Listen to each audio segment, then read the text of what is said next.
اعوذ باللہ من الشیطان الرجیم بسم اللہ الرحمن الرحیم قالو کہنے لگے لئن اگر اقلاہو اگر کھا جائے اسے ذئب بھیڑیا ونحنو اور ہم عصبۃ ہم تو ایک مضبوط جتھا ہیں انا بے شک اذا لخاسرون بے شک ہم تو بڑے زیاں کار ہیں۔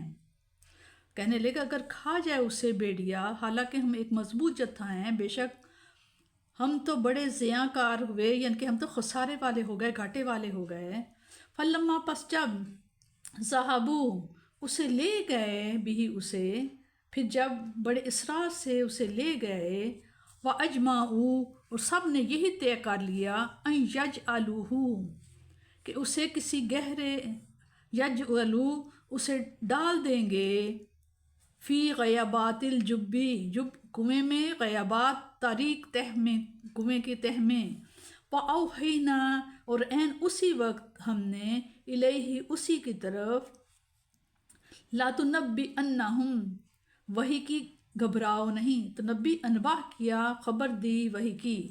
پھر جب بڑے اصرار سے اسے لے گئے حضرت یوسف علیہ السلام کو اور سب نے یہی طے کر لیا کہ ڈال دیں اسے کسی گہرے کنویں کی تاریک تہ میں، اور عین اس وقت ہم نے اس کی طرف وحی کی گھبراؤ نہیں، لَتُنَبِّئَنَّهُمْ ہم نے اتنا انباہ کیا خبر دی ہم انہیں حضرت یوسف علیہ السلام کو تم گھبراؤ نہیں بِأَمْرِهِمْ ان کے اس فعل سے، اس کے کام سے، ہاذا اس سے، وہم اور وہ لا یشعرون اور انہیں شعور نہیں ہے، وہ سمجھتے نہیں۔ وَجَاءُوا اور آئے ابا باپ ہم اپنے باپ کے پاس، اور آئے اپنے باپ کے پاس عشاء کے وقت یبکون روتے ہوئے، گریہ زاری کرتے ہوئے اپنے باپ کے پاس آئے۔ وہ اپنی طرف سے ان خدشات کا ازالہ کر رہے ہیں کہ ایسا نہیں ہو سکتا، ہم 10 کڑیل جوان ساتھ ہوں تو بیچارے بھیڑی کی کیا مجال کہ یوسف کی طرف آنکھ اٹھا کر بھی دیکھے۔ اگر ہماری موجودگی میں یوسف کو گزند پہنچے تو پھر ہمیں ہمارے شرم کے ڈوب مرنا چاہیے۔ حضرت یعقوب علیہ السلام نے بادل نخواستہ اجازت دے دی، اس پر انہوں نے بڑی مسرت کا اظہار کیا اور یوسف کو بڑی محبت سے اپنے ساتھ لے چلے۔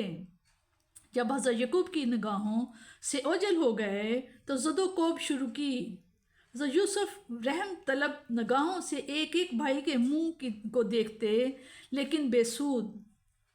ہر ایک یہی طعنہ دیتا کہ بلاؤ ان 11 ستاروں کو اور چاند اور سورج کو جنہوں نے تجھے سجدہ کیا۔ چنانچہ اپنے منصوبہ کو عملی جمع پہنانے کے لیے وہ ایک مجوزہ کنویں پر پہنچے اور انہیں ڈول میں ڈال کر یا گلے میں رسی ڈال کر کنویں میں لٹکا دیا۔ جب وہ درمیان میں پہنچے تو اوپر سے رسی کاٹ دی۔ کہتے ہیں کہ اللہ تعالیٰ نے حضرت جبرائیل علیہ السلام کو حکم دیا ادرکن عبدی جاؤ میرے بندے کو جا کر سنبھال لو۔ اس سے بیشتر کہ وہ سطح آپ پر پہنچتے جبرائیل نے آ کر آپ کے نیچے پر بچھا دیے اور ان کو سنبھال لیا۔ ان روح پر فرسادہ لمحوں میں حضرت یوسف کے معصوم دل پر جو گزری ہوگی اس کا آپ آسانی سے تصور کر سکتے ہیں۔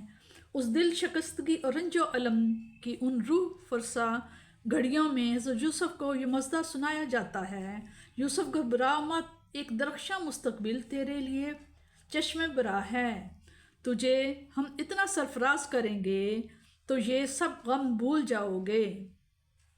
تیرے یہ بھائی ایک دن تیرے دربار میں سائل کی حیثیت سے آئیں گے اور تو انہیں اس واقعہ سے آگاہ کرے گا۔ ان کی آنکھیں ان رفعتوں کو دیکھنے سے قاصر ہیں جو ہم نے تیرے لیے مقدر فرما دی ہیں، انہیں معلوم ہی نہیں کہ تو ایک گوہر نایاب ہے جس کی قدر و قیمت کا یہ اندازہ بھی نہیں لگا سکتے۔ ہم نے یوسف کو بذریعہ الہام یہ امور بتا دیے ہیں۔ بعض علماء کی یہ رائے بھی ہے کہ آپ کو اسی وقت شرف نبوت سے سرفراز کر دیا گیا تھا۔ اس ناپاک منصوبہ کو عملی جمع پہنانے کے بعد دن بھر خوب سیر و تفریح کرتے رہے۔ عشاء کے وقت چیختے چلاتے شور مچاتے گھر لوٹے۔